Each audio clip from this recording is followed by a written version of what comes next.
নমস্কার বন্ধুরা, আশা করি ভালো আছেন, সুস্থ আছেন। আজ আপনাদের জন্য নিয়ে এসেছি সুচিত্রা ভট্টাচার্যের লেখা ২৫ বছর পরে। বিস্ময়ের চকিত ধাক্কায় প্রথমটা কেমন যেন ঘোর লেগে গিয়েছিল ষোড়শীর। আশ্চর্য, এরকমও হয়? অবিকল সেই চেহারা, লম্বা, নির্মেদ, সেই ঝকঝকে উজ্জ্বল মুখ, চওড়া কপাল, তলোয়ারের মতো তীক্ষ্ণ আর্য নাক, সমুদ্র গভীর চোখ, মাথার চুলগুলো পর্যন্ত একইভাবে আঁচড়ানো, সামনের দিকে অল্প ফাঁপিয়ে ব্যাকপ্রাশ করা। কি করে এত মিল হয়? ষোড়শীর চোখ স্থির।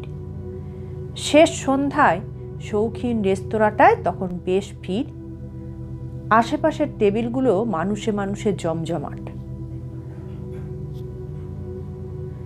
এয়ার কন্ডিশনারের পাহাড়ি শীতলতার সঙ্গে এক মায়াময় আলো ছায়া মিলে মিশে স্বপ্ন স্বপ্ন পরিবেশ চতুর্দিকে। সেই স্বপ্ন আলোতে রাকেশ বুঝি কোনো মায়া বলে এসে হঠাৎ উপস্থিত হয়েছে সামনে। টেবিলের দিকে একটু ঝুঁকে পুরনো সেই চেনা ভঙ্গিতে বসে আছে সেই রাকেশ। ২৫ বছর আগের এক দুরন্ত তরুণ রাকেশ মালহোত্রা। আপনা আপনি ষোড়শীর মুখ থেকে বেরিয়ে এলো, অ্যাবসার্ড। এত নিচু স্বরে বলল যে ঠিক তার পাশে বসা দিব্যেন্দুর কানেও পৌঁছল না কথাটা। রুমির কানে তো নয়। দিব্যেন্দু এই মৃদু আলোতেও মন দিয়ে একটা সায়েন্স জার্নাল পড়ার চেষ্টা করে যাচ্ছে। টেবিলের অন্য প্রান্তে বসা রুমির চোখ মেনু কার্ডের উপর। চাপা উত্তেজনায় ষোড়শী এবার মেয়ের দিকে ঝুঁকল। এই দেখ দেখ, একবার ওদিকে তাকা। রুমির থতমত চোখ ঘুরল এদিকে ওদিকে। কি গো? ওই যে ওদিকে দেখ, বাঁদিকে সামনে টেবিলের ছেলেটাকে। দেখল রুমি, আর চোখে একবার দেখেই চোখ নামিয়ে নিল। দেখলাম, কি হয়েছে? ওকে আমি চিনি। দেখ, হ্যাঁ রে, ভীষণ চেনা। মা প্লিজ ওভাবে হাঁ করে তাকিয়ে থেকো না। দিব্যেন্দুও এতক্ষণে চোখ তুলেছে। কে রে? কাকে দেখাচ্ছিস? ষোড়শী দিব্যেন্দুর কানের কাছে মুখ নিয়ে গেল। ওই ছেলেটাকে দেখো একবার। কোথায়? ওই তো। বাহ, ছোকরার ফিজিকটা তো দারুণ। পাঞ্জাবি মনে হয়, মোনা পাঞ্জাবি। সঙ্গে সঙ্গে রুমির গলায় কিশোরীর অস্বস্তির চাপা ধমক। উফ, তোমাদের নিয়ে পারা যায় না। বলছি দেখো না ওভাবে। বলছে বটে, তবে তার ১৬ বছরের ইন্দ্রিয় না তাকিয়েও ঠিক দেখে নিচ্ছে অদূরে বলা ৩ সদস্যের পরিবারটিকে। ছেলেটার মা কিন্তু তোমাদের লক্ষ্য করছে। ছেলেটার পাশে বসা সালোয়ার কামিজ পরা মহিলা ষোড়শীরই প্রায় সমবয়সী। ৪০ ঘেঁষা ভারী সারি শরীর, গোলগাল ধরনের। হালকা নীল আলোতেও স্পষ্ট বোঝা যায় প্রচুর প্রসাধন করেছে মহিলা। গাল দুটো টসটস করছে পাকা ডালিমের মতো।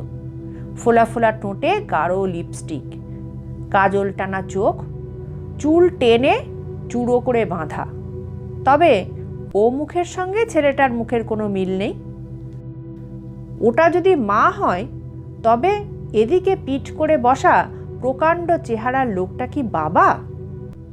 ইয়া এক ঢলঢলে পাঞ্জাবি পরা, মাথার পিছনে ছোট্ট মুটে টাক। বাপরে, কি মোটা কি মোটা! বিশাল একটা পাহাড় যেন। পাহাড়টার একটু নাড়াচাড়াতেই হারিয়ে যাচ্ছে ছেলেটা, টুকি দিয়ে লুকিয়ে পড়ার মতো।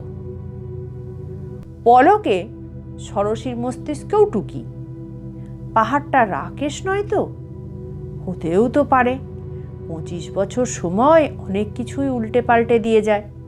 শরীর, মন দিয়েছেও তো। সে নিজেও কি কম বদলেছে? 19 বছরের ষড়শীর কতটুকু আর চিহ্ন আছে এই 43 ছোঁয়া শরীরে অথবা মনে? দীর্ঘ পরিচয় মুছে ফেলে এখন মনে প্রাণে মিসেস সরকার, দিব্যেন্দু সরকারের স্ত্রী, রুমির মা। বহুকাল পর ষড়শীর বুকটা আচমকা ঢিপ ঢিপ করে উঠল। রাকেশ কি এখন এখানে থাকে, এই চণ্ডীগড়ে, নাকি বেড়াতে এসেছে তাদেরই মতো? কৌতূহল ক্রমশ তীব্রতর হচ্ছে। ষড়শী আর না থাকতে পেরে বলেই ফেলল, দাঁড়া, সামনে গিয়ে একবার দেখে আসি ভালো করে। শুনেই রুমি কটমট করে তাকিয়েছে। একদম যাবে না। তোমার সত্যি কি যে হয়েছে না মা? কি হয়েছে? চেনা লাগছে, একটু দেখে আসি না। না, দেখতে হবে না। বয়সের নিজস্ব নিয়মেই যথেষ্ট বিরক্ত হয়েছে রুমি, বিব্রত। রুমির বয়সের মেয়েরা ভাবতেই পারে না তাদের মায়েরাও বয়সটা ছুঁয়েছিল একদিন। ওই বয়সেই যত ব্রীড়া, সংকোচ, পর্দা টানা। ষড়শীর হাসি পেয়ে গেল। দিব্যেন্দুয়া হাসছে মিটিমিটি। ভেরিফিকেশন করবে কি করবে না পরে ডিসাইড করো, আগে কি খাবে বলে দাও তো দেখি। ওয়েটারটা এমনভাবে সামনে এসে দাঁড়িয়েছে যে ছেলেটি সম্পূর্ণ আড়াল এখন। রুমি নতুন করে মেনু কার্ড সামনে টেনে নিল। আগে আমি একটা ক্লিয়ার স্যুপ খাবো, পরে মিক্সড চাউমিন আর সুইট অ্যান্ড সাওয়ার প্রন, ব্যাস। আর তুমি? আমাদের জন্য ফ্রাইড রাইস টাইস যা হোক কিছু বলে দাও না। সঙ্গে বলতে গিয়ে দুম করে কথা বন্ধ হয়ে গেল ষড়শীর। শরীর টান টান হয়ে গেল। পাহাড়ের মতো মানুষটা উঠে দাঁড়িয়েছে, পাশ ফিরল, এ পাশ দিয়ে বেসিনের দিকে যাচ্ছে। মুখটা সামনাসামনি পড়তেই, রাকেশ, রাকেশই তো। ওই বিপুল দেহ, মেদ ভরা গাল, গলা, চিবুক সবকিছুকে ছাপিয়েও ও মুখ ঠিক চিনে ফেলা যায় এত বছর পরেও। রাকেশও দেখেছে ষড়শীকে। অবাক দৃষ্টি থমকে রইল কয়েক সেকেন্ড। চমকের পর্দা সরে যেতে যেটুকু সময় লাগে সেটুকুই। চিনতে পেরেই বিস্ময়ে ফেটে পড়েছে, ষড়শী! চতুর্দিকে চাপা গুঞ্জন বুঝি নিমেষে স্তব্ধ হয়ে গেল। অনেক চোখ একসঙ্গে চমকে উঠে দেখছে দৈত্যের মতো মানুষটাকে। রাকেশের ভ্রুক্ষেপ নেই।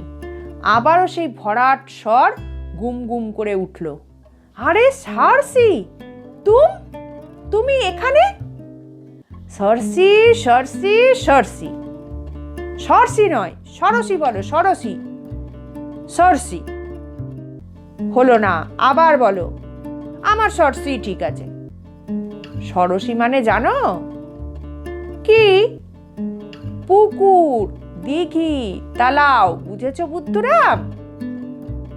তুমি রাকেশ মানে জানো? জানি স্যার, চাঁদ। তোমার ছায়া আমার জলে পড়ে। জিন্দেগি ভার? কখনো কখনো। জল নড়লেই ছায়া ভেঙে যাবে। কাফি নেই। ষড়শী কলের পুতুলের মতো উঠে দাঁড়ালো। এসব সময়ে যে মুখে হাসি ফোটাতে হয় তাও যেন ভুলে গেছে। রাকেশ টেবিলের সামনে চলে এসেছে। কি ম্যাডাম, মনে হচ্ছে ঠিকঠাক চিনতে পারছো না? ষড়শী খুব দ্রুত সম্বিতে ফিরল। একবার চকিতে দেখে নিল দিব্যেন্দু আর রুমিকে। আড়ষ্ট হাসি ফুটল মুখে। চিনব কি করে, যা একখানা চেহারা করেছ! তোমার ছেলেকে না দেখলে জীবনেও চিনতে পারতাম না। তুমি ভি বহুত চেঞ্জ হয়ে গেছো। আমার পুরো 10 সেকেন্ড টাইম লেগে গেল তোমাকে আইডেন্টিফাই করতে। সভ্যতা ভব্যতার নিয়ম ভেঙে হো হো করে হেসে উঠল রাকেশ।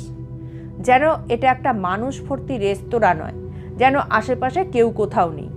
হাসতে হাসতেই তাকিয়েছে দিব্যেন্দু আর রুমির দিকে। আপনারা খুব অবাক হয়েছেন তো? আমি রাকেশ মালহোত্রা, সেই কলকাতার কলেজে পড়ার সময় সার্সি আমার খুব ক্লোজ ফ্রেন্ড ছিল, আই মিন গার্লফ্রেন্ড।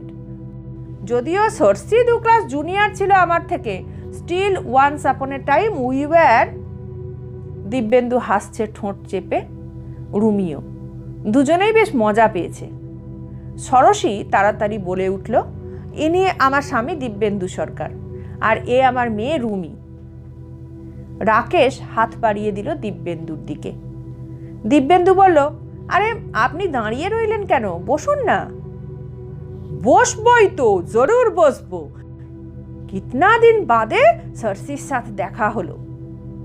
হিন্দি, ইংরেজি আর ভুলভাল বাংলা মিশিয়ে অদ্ভুত এক জগাখিচুড়ি ভাষায় কথা বলছে রাকেশ। কথা থামিয়ে নরম চোখে রুমির দিকে তাকিয়ে রইল কয়েক পলক। What a lovely girl, just like a budding flower. Sarsi, তোমার মেয়ে কিন্তু তোমার থেকেও সুন্দর হয়েছে। এই মেয়ে, তুমি আমার ছেলের সাথে ফ্রেন্ডশিপ করে নাও, বলেই চেঁচিয়ে ডাকছে বউ ছেলেকে। প্রীতি, রাহুল, तुम लोग भी इधर आ जाओ, देखो कौन है ये लोग, I have got a very surprise tonight. আলাপ পরিচয়ের পর্ব শেষে সকলে এক টেবিলে বসেছে, কথা বলছে, হাসছে, তবে প্রধান বক্তা রাকেশই। সরসী লক্ষ্য করল রাকেশের কথায়, ব্যবহারে, হাসিতেও কোথাও বিন্দুমাত্র জড়তার আভাস নেই। আগের চেয়েও অনেক বেশি উচ্ছল, প্রাণবন্ত। হাসছে, চেঁচাচ্ছে, দুমদাম বেফাঁস কথা বলে অপ্রস্তুতের এক শেষ করছে সরসীকে। নিজের বউয়ের পেছনে লাগতেও ছাড়ছে না। রুমি রাহুলকে তাদের কলেজ জীবনের মজার মজার গল্প শোনাচ্ছে। দিব্যেন্দুর সঙ্গেও নিছক কথা বলে চলেছে মাঝে মাঝেই। মনে হয় সরসীকে দেখে তার খুশি হওয়াটা নেহাতি হঠাৎ কোনো পুরনো বন্ধুকে দেখে ভীষণ ভালো লাগার মতো, তার বেশি কিছু নয়। যেন পুরনো সব অভিমান, অপমান, যন্ত্রণাকে সে কবেই বাসি ফুলের মতো ভাসিয়ে দিয়েছে সময়ের স্রোতে। যেন সরসীর সঙ্গে ঘনিষ্ঠ মুহূর্তের স্মৃতিগুলো এখন তার কাছে শুধুই বহুযুগ আগে দেখা রোমান্টিক ফিল্মের দৃশ্য মাত্র। সহজভাবে হাসতে গিয়েও বুকের গভীরে কোথায় যেন একটা চিনচিনে কষ্ট অনুভব করছিল সরসী। সময় কি এভাবে অতীতকে সম্পূর্ণ নিশ্চিহ্ন করতে পারে? কিছু পড়ে থাকে না, কোনো নালিশ, কোনো দীর্ঘশ্বাস। রাকেশ নিখুঁত ভান করছে না তো?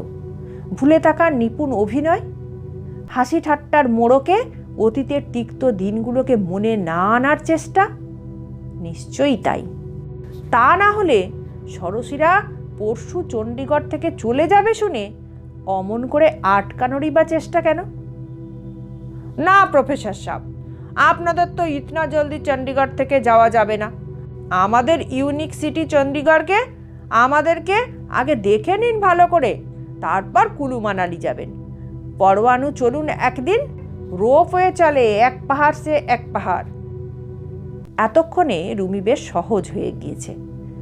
সে বলে ওঠে, ওরে বাবা, পরওয়ানুতে কদিন আগে অ্যাক্সিডেন্ট হয়েছিল না? সো হোয়াট, রিস্ক না থাকলে লাইফের আর কি আছে? এই চণ্ডীগড়ের আশেপাশেই তো টেরারিস্ট অ্যাক্টিভিটি লেগে আছে, তাতে কি হলো? এখানে মানুষ কি থাকবে না, না বেড়াবে না? তোমাদের কলকাতাতে নকশাল মুভমেন্ট হয়নি? এই তো কদিন আগে বোমা ফাটলো সেন্ট্রাল ক্যালকাটায়। রুমি বলল, সেটা অবশ্য ঠিক কথা, তবে এখানে কত কিছু দেখার আছে, দেখে নাও। যাও তো রাহুলকে সাথ ঘুমো, ওর মোটর সাইকেল আছে। রক গার্ডেন দেখো, জাকির গোলাপ বাগ দেখো, শুকনা লেক দেখো। নেকচাঁদের হাতে তৈরি রক গার্ডেন দেখলে তাজ্জব বনে যাবে। সরসী বলল, আমরা আজই রক গার্ডেন দেখে এসেছি, ওয়ান্ডারফুল। আবার যাব আমরা সব একসাথ। দিব্যেন্দু বোঝাতে চেষ্টা করলো, আসলে ব্যাপারটা কি জানেন রাকেশজি, আমার কলেজের আর বেশি দিন ছুটি নেই, রুমিরও স্কুল খুলে যাবে। কুলু মানালিটা ঘুরে না এলে ঠিক হ্যাঁ, অ্যাটলিস্ট 7 দিন তো এখানে থাকুন, ছুটি নয় একটু এক্সটেন্ড করে নেবেন। কালই আপনারা হোটেল ছেড়ে আমার গরিবখানায় চলে আসবেন, দিস ইজ ফাইনাল। সেক্টর 22-এ একটা ছোট বাড়ি বানিয়েছি আমরা। প্রীতিও খুব আন্তরিক আমন্ত্রণ জানালো। आप लोगों का आना ही होगा, কাল ही চলে আইয়ে। দিব্যেন্দু ষড়শী মুখ চাওয়াচাই করল। ঠিক আছে, কালকের কথা কালকে ভাবা যাবে। তো চলুন, আমার গাড়িতে আপনাদের হোটেলে ছেড়ে দিয়ে আসি। হোটেলে ফিরে হাসিতে ভেঙে পড়ল রুমি। রে বাপ, কি একটা সাংঘাতিক বয়ফ্রেন্ড ছিল তোমার মা, আগে তো কখনো এর কথা বলনি। ষড়শী দিব্যি বলে ফেলল, আমারই কি চাই মনে ছিল যে বলবো। দিব্যেন্দু বলল, ওর পাশে তোর মাকে কিরকম লাগছিল দেখেছিলি? পর্বতের পাশে মুশিক, গাড়িতে ওঠার সময় তোর মার পাশে যখন দাঁড়িয়েছিল। ষড়শী লজ্জা পেল। যা, ও আগে মোটেই এত মোটা ছিল না, ছেলেটাকে দেখে বুঝতে পারলে না? রুমি বলল, ছেলেটা কিন্তু সত্যিই হ্যান্ডসাম, তবে একটু ইন্ট্রোভার্ট টাইপের, শাই, কথাবার্তা বলছিল না কোনো। দিব্যেন্দু প্যান্ট শার্ট বদলে পাজামা পাঞ্জাবি পরে নিয়েছে, আরাম করে খাটে শুয়ে সিগারেট ধরালো। তুই এত লক্ষ্য করেছিস? বারে, লক্ষ্য না করার কি আছে? ছেলেটার মাও তো খুব কম কথা বলে। কথা বলার স্কোপ ছিল কোথায়? তোর মার বন্ধুই তো একা ব্যাটিং করে গেল। ষড়শী রুমিকে বলল, কেন, তোর সঙ্গে তো ছেলেটা পরে কথা বলছিল দেখলাম। সে তো ফর্মাল কথা, ব্রিটিশদের ওয়েদার রিপোর্ট নিয়ে কথা বলার মতো। দিব্যেন্দু সিগারেট নিভিয়ে সায়েন্স জার্নালটা খুলল আবার। ওসব কথা ছেড়ে এখন কাজের কথাটা ভাবো তো আগে। ভদ্রলোক যা নাছোড়বান্দা, কাল ঠিক সকালে এসে হাজির হবেন। আশঙ্কাটা ষড়শীর যে নেই তা নয়। সে বলল, তোমরাই ঠিক করো কি করবে। আমি কারো বাড়ি ফাড়ি গিয়ে থাকতে পারবো না বলে দিলুম। তাছাড়া কুলু মানালি যাবার জন্য অলরেডি গাড়ি বুক করে ফেলেছি, ক্যান্সেল করলে কিছু গচ্চা যাবে। সেটা তো তখনই বলে দিতে পারতে। আমি কি করে বলবো? তোমার বন্ধু, তুমিই তো বলবে। দেখলে তো কেমন ঝুলোঝুলি করছিল, এমনকি রাকেশের বউও। আর 2-4 দিন আমরা এখানে থেকে যেতে পারি। দিব্যেন্দু চোখ ঘোরালো। কুলু মানালিতে থাকা কিন্তু তাহলে কমে যাবে। ঠিক আছে, সিমলাটা এবার ক্যান্সেল করে দাও। তবে মা, আমরা কিন্তু এখানেই থাকবো, এই হোটেলে। ওদের বাড়িতে গিয়ে থাকাটা তোমাকেই ক্যান্সেল করতে হবে। দিব্যেন্দু বলল, সে তো বটেই, ওসব বাড়ি ফাড়ি গিয়ে থাকা তো যাবেই না। ও ব্যাপারটা তুমি যে করে হোক কাটাবে। ষড়শী বাথরুমে যাওয়ার জন্য কাঁধে টাওয়েল ঝুলিয়ে নিল। মাথাটা জ্বালা করছে। অক্টোবরের শুরুতেও এখানে বেশ গরম, ভালো করে স্নান করা দরকার। বাথরুমে ঢোকার আগে দিব্যেন্দুর উদ্দেশ্যে বলল, বাড়ি গিয়ে থাকার ব্যাপারটা নিয়ে কি বলা যায় তুমি একটু ভেবে বলো না, আমার মাথায় বাবা কিছু আসছে না। সত্যিই কিছু মাথায় আসছিল না ষড়শীর। রাকেশের বাড়িতে গিয়ে ওঠা তারও পোষাবে না। অনেকদিন পর দেখা হয়েছে, চমক লাগলো, ভালো লাগলো, ব্যাস। অযথা মাখামাখি করার কি দরকার? ভাবতে গিয়ে ষড়শী হোঁচট খেলো সামান্য। মানুষের মন কি বিচিত্র। যে রাকেশকে একদিন না দেখলে ছটফট করতো ষড়শী, তাকেই আজ এতদিন পর দেখেও এড়িয়ে যেতে ইচ্ছা করছে। পরিবেশ, অভ্যাস, সময় মনের গঠনটাকেই অন্যরকম করে দেয়। তখন অতীতকে সাময়িক আবেগ দিয়ে একটুক্ষণ শুধু ছুঁয়ে দেখতেই ভালো লাগে মাত্র। এও এক ধরনের দুঃখ বিলাস। এ বিলাসতার একটা নির্দিষ্ট সীমাও থাকে। তার বাইরে যেতে হলেই আবেগ অসহ্য হয়ে পড়ে। রাত্রে তাই শোয়ার আগে দিব্যেন্দু যখন ঠাট্টা করে জিজ্ঞাসা করে, তোমার সঙ্গে রাকেশের প্রেম টেম ছিল নাকি গো? ষড়শী অবলীলায় উত্তর দেয়, দূর, প্রেম আবার কি, বন্ধুত্ব ছিল, কিংবা বলতে পারো এক ধরনের মোহ, ইনফ্যাচুয়েশন। ওই বয়সে যেমন থাকে আর কি, ওই বয়সেই আসে, ওই বয়সেই মিলিয়ে যায়, সাবানের ফেনার মতো। বলে ঠিকই, তবু অন্ধকার ঘরে কেন যে তার ঘুম আসে না আজ। বিছানায় উঠে বসে দূরের ছায়া ছায়া পাহাড়গুলোর দিকে নীলিনী মেষ তাকিয়ে থাকে। অন্ধকার মাখা সার সার কালো পাহাড়গুলোর মাথায় আকাশে লালচে ভাব, বোধহয় মেঘ জমেছে। ওই পাহাড়ের ওপার থেকেই ঝমঝম করে এগিয়ে আসে বৃষ্টি। কাল দুপুরেই যেমন হঠাৎ এসেছিল, অনেক দূর থেকে ক্রমে যখন কাছে এলো তখন শুধুই টিপ টিপ টিপ টিপ।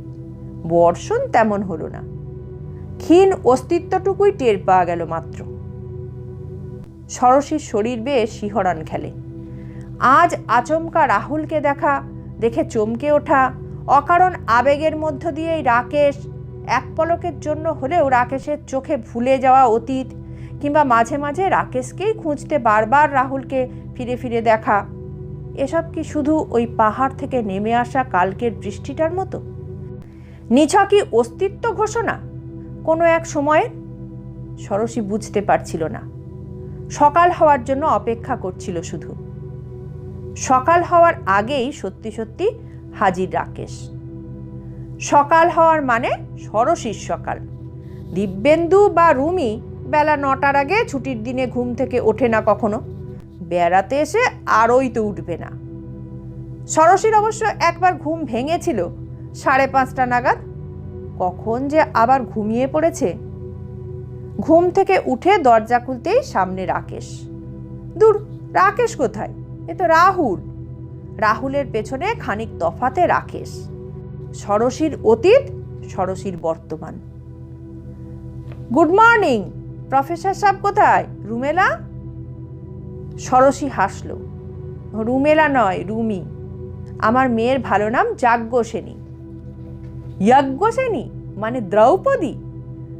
যজ্ঞ নয়, যাজ্ঞ। আমি যজ্ঞই বলতে পারবো। ঠিক আছে, তাই সই। এসো, ভেতরে এসো। ষড়শী সুইটের এক প্রান্তে রাখা সোফা সেটে বসতে বলল ওদের। ভাগ্যিস মাঝখানে পর্দা টানা আছে, রুমিটা যা বিশ্রীভাবে পা ছড়িয়ে ঘুমোয়। তোমরা সব রেডি তো? সামান কোথায়? ষড়শী ঠোক গিলল। Rakesh, don't mind. আসলে কি জানো, আমার বর মানে দিব্যেন্দু অন্য কারো বাড়িতে গিয়ে থাকতে পারে না, আনইজি ফিল করে। রুমিও। আমরা এই হোটেলেই থাকি, প্লিজ। 1 সেকেন্ডের জন্য রাকেশের মুখটা কালো হয়ে গেল কি? ষড়শী বুঝতে পারার আগেই রাকেশ অবশ্য হেসে উঠেছে শব্দ করে। আই নো, আমি জানতাম তুমি এখনো সেই রকমই জিদ্দি আছো। আমার বাড়িতে তুমি যাবে না, রিফিউজই করবে। ছি ছি, এটা কি বলছো? ষড়শী ঝপ করে গিয়ে রাকেশের হাত চেপে ধরেছে রাহুলের সামনেই। একটু ঠান্ডা মাথায় বোঝার চেষ্টা করো প্লিজ। তোমার বাড়িতে আমরা নিশ্চয়ই যাব, আজকেই যাব। রাকেশ মুখ ঘুরিয়ে নিল। এখান থেকে কবে স্টার্ট করছো? কালকেই? না, কাল না, আমরা এখানে আরো 3 দিন থাকছি, তোমাদেরই সঙ্গে, সকাল থেকে সন্ধে। রাতটুকু শুধু হোটেলে এসে। নীরব চোখে রাকেশ একবার শুধু তাকালো তার হাতের উপর পড়ে থাকা শ্যামলা রঙের হাতটার দিকে। আলগা একটা নিঃশ্বাসও ফেলল যেন। ঠিক হ্যায়, অ্যাজ ইউ উইশ। আমি তো তোমার উপর জোর করিনি কখনো। রাহুল রীতিমতো কৌতূহলী দৃষ্টিতে তাকিয়ে আছে। ষড়শী সচকিত হলো। ছেলেটা একবর্ণ বাংলা বোঝে না, এই যা রক্ষে। কিন্তু পর্দার ওপারে যারা আছে, বাবা মেয়ে। গলাটা যথাসম্ভব নিচু রাখার চেষ্টা করলো ষড়শী। আমি তোমাকে ইচ্ছা করে কোনোদিন দুঃখ দিতে চাইনি রাকেশ। কখনো কখনো পরিস্থিতির কাছে মানুষ এমন অসহায় হয়ে যায়। বলতে গিয়ে গলাটা কেঁপে গেল। রাকেশের পাশ থেকে উঠে পর্দার ওপারে চলে গেল ষড়শী। দিব্যেন্দু নেই, বোধহয় উঠে বাথরুমে গেছে। কিন্তু শুনেছে কি? শুনলে শুনুক, এখন আর শোনা না শোনায় কি আসে যায়। নিজেকে গুছিয়ে নিয়ে ষড়শী গিয়ে ধাক্কা দিল মেয়েকে। এই রুমি, ওঠ, উঠে পড়। রুমি লাফ দিয়ে উঠে বসেছে। ওরা এসে গেছে? কখন? ছেলেটা এসেছে? তোর মতো বেলা অবধি সবাই ঘুমোয় নাকি? নাইটির ওপর হাউস কোট জড়িয়ে রুমি ছুটে এসেছে এপারে। ভারী পর্দা সরিয়ে দিল টান মেরে। সরি আঙ্কেল, সরি রাহুল, সকালবেলা তোমাদের চণ্ডীগড়ের ওয়েদারটা এত সুন্দর, একটু বেশি ঘুমিয়ে পড়েছিলাম। নির্মল হাসি দিয়ে রাকেশ রুমিকে কাছে টেনে নিল। আমাদের চণ্ডীগড়ের সবটাই সুন্দর। শহরটা সত্যিই সুন্দর। যত দেখছিল মুগ্ধ হচ্ছিল ষড়শী আর দিব্যেন্দু। 3-4 দিন ধরে গোটা শহরটাকেই প্রায় দেখা হয়ে গেল। কি চমৎকার সাজানো গোছানো, পরিচ্ছন্ন, চওড়া চওড়া রাস্তা, কোথাও কোথাও রাস্তার দুধারে মনোরম ক্যাশিয়া গাছের সারি।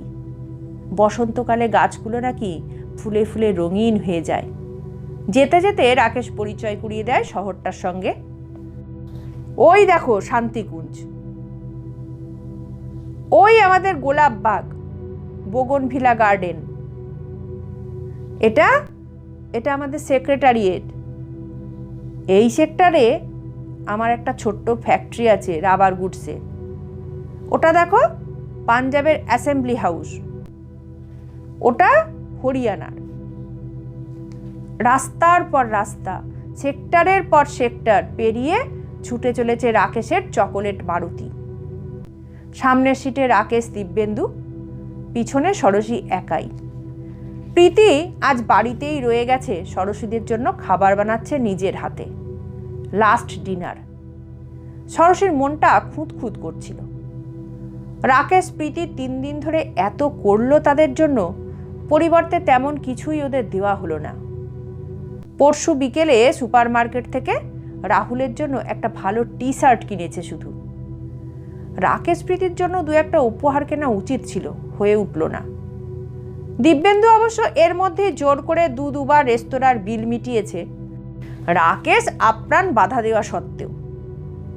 এখানকার হোটেল রেস্তোরাঁয় যা চার্জ, তবু রাকেশ যা করেছে সে তুলনায় ও খরচটা কিছুই নয়। ষড়শীর ভাবনাটাকে দিব্যেন্দু যেন পড়ে ফেলেছে। রাকেশকে বলে উঠল, কটা দিন এনজয় করলাম এখানে, শহরটাকেও আপনাদেরও। আপনারা যা করলেন আমাদের জন্যে, সব কাজ ফেলে রেখে। দিব্যেন্দুর কৃতজ্ঞ ভঙ্গিতে পাহাড় বুঝি লজ্জা পেল একটু। বাঁ দিকে টার্ন নেওয়ার জন্য স্টিয়ারিং ঘুরিয়ে বলল, কাম অন প্রফেসর সাহেব, আমার এতদিনকার পুরনো গার্লফ্রেন্ড আমার শহরে এসেছে, এ তো আমার মিনিমাম কর্স। দিব্যেন্দু হাসল। আমাদের থেকেও বেশি এনজয় করলো রুমি। সারা দিন রাহুলের সঙ্গে যা টোটো করে বেড়াচ্ছে, শহরের একটা ঘাসও বুঝি চেনা বাকি রইল না।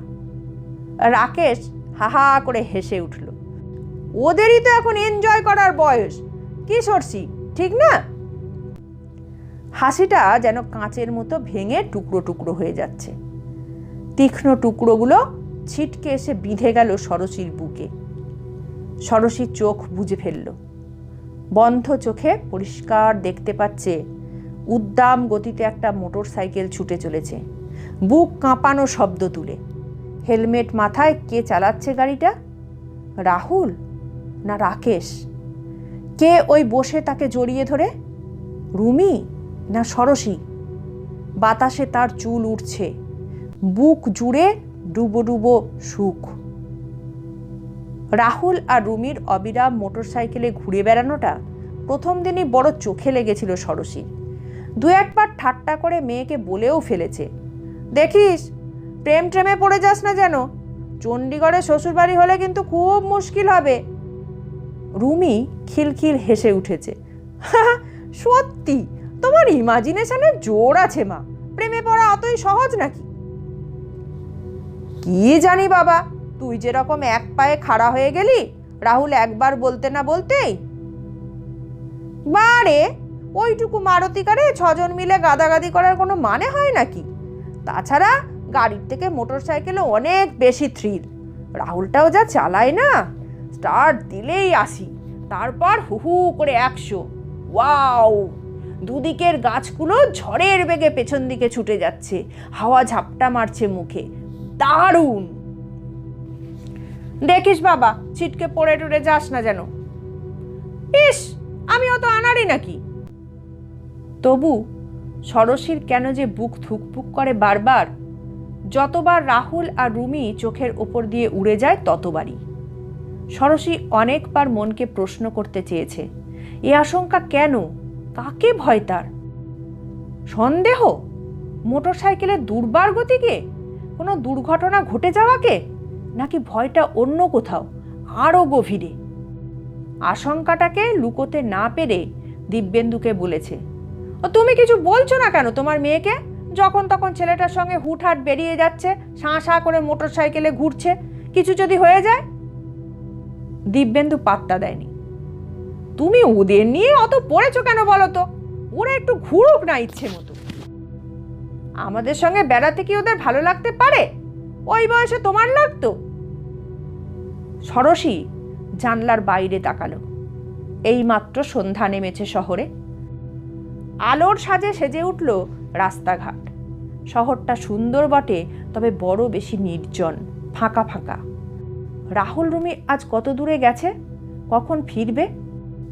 ভাবতে ভাবতে ষোড়শী আচমকাই সামনের সিটটার দিকে ঝুঁকে পড়েছে। প্রায় রাকেশের মুখের কাছে মুখ নিয়ে গেল। এবার ফিরে চলো রাকেশ, বাড়ি চলো। সেক্টর 22-এ রাকেশের দোতলা বাড়িটা খুবই মনোরম, খোলামেলা। গেট দিয়ে ঢুকতেই সামনে ফুলের বাগান, ঘন সবুজ লন। একতলায় ড্রয়িং হল, রান্নাঘর, ডাইনিং রুম, স্টোর। দোতলার শোবার ঘরগুলোর সামনে গাড়ি বারান্দার মাথায় সুন্দর ছাদ একখানা। ছাদের আলসে ঘিরে বাহিরে ফুলের টব। তীর করে হালকা বাতাস বইছিল ছাদ জুড়ে। বাদামি মখমলের মতো একটা নরম অন্ধকার ছড়িয়ে চারিদিকে। আশেপাশের বাড়িগুলো থেকে আলোর রশ্মি গড়িয়ে এসেও থমকে গেছে অদূরে। ছাদের ঠিক মাঝখানে গার্ডেন চেয়ারে বসেছিল ওরা, দিব্যেন্দু আর রাকেশ। বাড়ি ফিরে দিব্যেন্দুর জন্য একটা স্কচের বোতল খুলেছে রাকেশ। দুজনেই পান করছে অল্প অল্প করে। প্রীতি এসে এক প্লেট আলু ভাজা রেখে গেল। প্রীতিকে সাহায্য করার জন্যই ষোড়শী এতক্ষণ নিচে রান্নাঘরে ছিল। একটু আগে এসে বসেছে ছাদে। অন্যমনস্কভাবে তাকিয়ে আছে সেই আবছায়া প্রায় পাহাড়গুলোর দিকে। অনেক দূরে কোনো একটা পাহাড়ের গায়ে এক বিন্দু আলো দেখা যাচ্ছে। এইমাত্র দৃষ্টির গোচরে ছিল, এই আবার নিভে গেল, আবার দপদপ করছে। রাকেশ প্রথম দিকের মতোই এখনো সেরকমই জড়তাহীন। মাঝে মাঝে এখনো হেসে উঠছে সেরকম ভাবেই। ষোড়শীর কেমন যেন রাগ হচ্ছিল মনে মনে। রাগের উৎসটা যে ঠিক কোথায় নিজেও বুঝতে পারছে না। রাকেশ একবার জিজ্ঞাসা করল, কি ষোড়শী, তুমি এত চুপচাপ কেন? ষোড়শী উত্তর দিল না। এই মুহূর্তে কোনো শব্দই আর ভালো লাগছে না। টের পাচ্ছে রাগটাকে ছাপিয়ে একটা চাপা উৎকণ্ঠা মনের দখল নিচ্ছে ক্রমশ। একসময় আর চুপ করে না থাকতে পেরে বেশ জোরেই বলে ফেলল, কি গো, ঘড়ির দিকে তোমাদের কি কারো খেয়াল নেই? দিব্যেন্দু চমকে তাকিয়েছে। কেন, কি হয়েছে? কটা বাজে? 8:30। রুমি রাহুল এখনো ফিরছে না কেন? দিব্যেন্দু হেসে বলল, তুমি তাই নিয়ে ভাবছো বসে বসে? আজ লাস্ট রাত, দুজনে একটু মনের আনন্দে বেরিয়ে নিচ্ছে। লাস্ট রাত বলে কি যা ইচ্ছে করতে হবে নাকি? ষোড়শীর গলায় স্পষ্ট ঝাঁঝ। আমার মোটেই ভালো লাগছে না। রাকেশ এতক্ষণে বোধহয় অনুমান করেছে কিছু। গ্লাস হাতে ষোড়শীর সামনে উঠে এলো। অন্ধকারেও বোঝা যায় তার মুখে হাসির রেখা। হুয়া ক্যা ইয়ার, ইতনা ইম্পেশেন্ট কিউ? আবার সেই হাসি। ষোড়শীর পিত্তি জ্বলে গেল। দিব্যেন্দুর উপস্থিতি ভুলে কটমট করে তাকালো রাকেশের দিকে। আমার একটুও পেশেন্স নেই, তুমি তো জানোই। এটা রাগের কথা হলো? রাগ নয়, আমার চিন্তা হচ্ছে। কি চিন্তা? কত কিছু হতে পারে জানো? কিছু হবে না। রাকেশ এবার হাসছে জোরে জোরে। রাহুল আমার খুব হুঁশিয়ার লড়কা আছে। দেখো, হয়তো কোনো কফি পার্লারে বসে আড্ডা মারছে দুজনে। যা দোস্তি বনে গেছে তোমার মেয়ের সঙ্গে। ষোড়শীর আরও রাগ হয়ে গেল। রাগের মাথায় বলে ফেলল, ওদের দোস্তি থেকে তোমার মজা লাগতে পারে, আমার একটুও লাগছে না। আমার মেয়েটা বোকা, তোমার ছেলের একটা সেন্স নেই এত রাত পর্যন্ত? দিব্যেন্দু বেশ জোরেই ধমকে উঠল, আহ ষোড়শী! রাকেশ থমকালো। আলো আঁধারে পরিষ্কার বোঝা যায় না, তবু ষোড়শী টের পেল এতক্ষণ পর পাহাড়ে মেঘের ছায়া পড়েছে। গোটা সন্ধ্যের ছন্দটাই যেন কেটে গেল আচমকা। রাকেশ চেয়ারে ফিরে অনেকখানি স্কচ ঢেলে ফেলল গলায়। দিব্যেন্দু গম্ভীর মুখে সিগারেট খেয়ে চলেছে। প্রীতি আবার একটা পকোড়ার প্লেট নিয়ে এলো। সবাইকে চুপচাপ দেখে বেশ অবাক হয়েছে। ইতনা সাইলেন্স কিউ ভাই? রাকেশ নিজের দিল খোলা স্বভাবের বিরুদ্ধে গিয়ে অস্বাভাবিক রূঢ় গলায় বলে উঠল, तुम्हारा लड़ला लड़का को आने दो आज। क्यों, क्या हुआ? ये लोग इतना परेशान है और राहुल अभी तक? इतना तो समझना चाहिए, दे आर फ्रॉम आउटसाइड। প্রীতির মুখ ম্লান হয়ে গেল। স্বামীর স্বর শুনে বুঝতে পেরেছে কোথাও একটা সুর কেটে গেছে। বিশ্রীভাবে ধীর পায়ে ছাদের আলচেতে গিয়ে দাঁড়ালো। মোটর সাইকেলের গুম গুম শব্দটা বেজে উঠল তখনই। ফিরছে ওরা। ষোড়শী দু আঙুলে কপাল টিপে ধরল। রাকেশ সঙ্গে সঙ্গে উঠে দাঁড়িয়েছে। প্রীতি দিব্যেন্দুর দিকে তাকালো একবার, দিব্যেন্দুও প্রীতির দিকে। রাহুল আর রুমি হৈ হৈ করে ওপরে উঠে আসছে। কোনো কথায় রুমি হাসছে খুব। হঠাৎই বাবা মায়েদের দিকে নজর পড়তে থমকে গেছে দুজনেই। রাকেশ কথা বলল প্রথম। ছেলেটার দিকে কঠোর চোখে তাকিয়েছে। ইতনা দের তক কাহা থে তুম লোগ? Don't you have any sense? Rumi বলল, সরি আঙ্কেল, দেরি আমার জন্যই হয়েছে, রাহুলের কোনো দোষ নেই, আমি ওকে জোর করে। দিব্যেন্দু পরিস্থিতি সামাল দিতে খুব নরম গলায় বলার চেষ্টা করলো, এত কেন দেরি করলি তোরা বলতো? আমরা সবাই কত ভাবছি। বারে কি করব, সন্ধে না হলে মোগল গার্ডেনে আলো জ্বলে না যে, আলোতে না দেখলে ফোয়ারাগুলো দেখার কোনো মানেই হয় না। তা বলে এত দেরি করবি? বারে সুন্দর জায়গায় গেলে একটু থাকার ইচ্ছে হয় না? রাহুল রুমি দুজনেরই মুখ একেবারে স্বচ্ছন্দ, কোথাও কোনো গ্লানি নেই অথবা অপরাধবোধ। ষোড়শী অন্যদিকে মুখ ঘুরিয়ে নিল। দিব্যেন্দু সুটকেসের চাবি লাগাতে লাগাতে বলল, ভদ্রলোক বোধহয় আর আসবেন না, ওর সঙ্গে যা বৃষ্টি ব্যবহার করলে তুমি কাল। ষোড়শী কিছু বলল না। কাল রাত থেকে মনটা তার অস্বাভাবিক ভারী হয়ে আছে। খুব খারাপ লাগছে, খুব। কেন কাল ওরকম বিশ্রী আচরণ করে ফেলল সে? রাগটা তার কার ওপর ছিল? রাকেশের উপর, রাহুল রুমির উপর, নাকি নিজেরই ওপর? 25 বছর আগে যে মেয়েটা রাকেশের জীবনের সঙ্গে জড়িয়েছিল তার ওপরই কি চোখ রাঙায়নি সে এ কটা দিন ধরে? অজস্রবার। রাহুলই কি 25 বছর আগের রাকেশ নয়? রুমি অনেকক্ষণ আগে তৈরি হয়ে জানলার ধারে দাঁড়িয়ে আছে। পরনে তার হালকা নীল জিন্স, কালো টি শার্ট, হাতে সানগ্লাস। রাস্তার দিকে তাকিয়েই গম্ভীর মুখে বলল, আঙ্কেল যখন অ্যারেঞ্জমেন্ট করেছে গাড়ি আসবেই, আমি শিওর। বলতে বলতে ষোড়শীকে ঘুরে দেখে নিল। তবে বাবা, আঙ্কেল যদি না আসে আমরা কিন্তু যাওয়ার পথে ওদের সঙ্গে দেখা করতে যাবই, নইলে খুব অভদ্রতা হয়ে যাবে। তা তো বটেই। দিব্যেন্দুও তাকালো ষোড়শীর দিকে। তোর মা কেন যে কাল অমন একটা কাণ্ড করে বসলো, মাঝে মাঝে তোর মার মাথায় ভূত চাপে। ষোড়শী তবুও চুপ। ভূতটা কেন মাথায় চেপেছিল আবার নতুন করে 25 বছর পরে? রাকেশ সত্যি হয়তো আর আসবে না।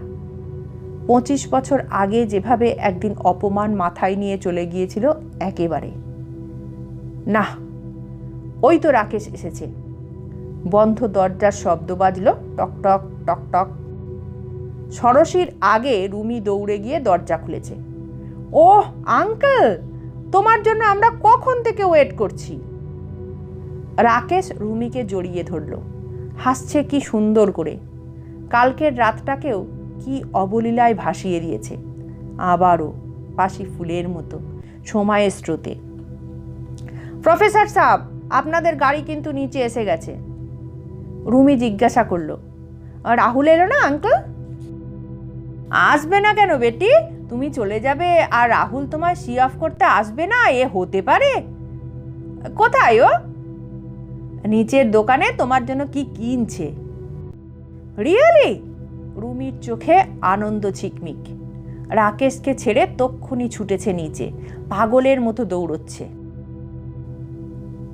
মিনিট 10 পর গাড়িতে সব মালপত্র উঠে গেছে যখন, ষড়শী নিঃশব্দে পাহাড়টার সামনে গিয়ে দাঁড়ালো। কত ক্ষুদ্র, কি নিচু যে মনে হচ্ছে নিজেকে এই মুহূর্তে। আপনা আপনি মাথা হেঁট হয়ে গেল। Sorry Rakesh, sorry for everything. Rakesh হেসেই চলেছে মৃদু মৃদু। কুলু থেকে এখানে ফিরছ তো? ষড়শী বেশ জোরেই বলে উঠল, ফিরবো বই কি, নিশ্চয়ই ফিরবো। এতক্ষণে রাকেশের হাসি মুছেছে। এক দৃষ্টে দেখছে ষড়শীকে, যেভাবে পাহাড় তাকিয়ে থাকে মেঘের দিকে।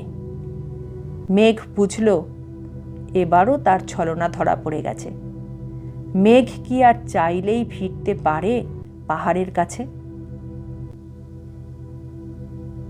শেষ হলো আজকের গল্প। গল্প পাঠ সম্বন্ধে আপনাদের মূল্যবান মতামত কমেন্টের মাধ্যমে অবশ্যই জানাবেন, আর চ্যানেলটাকে সাবস্ক্রাইব করে আমাদের পাশে থাকবেন। নমস্কার।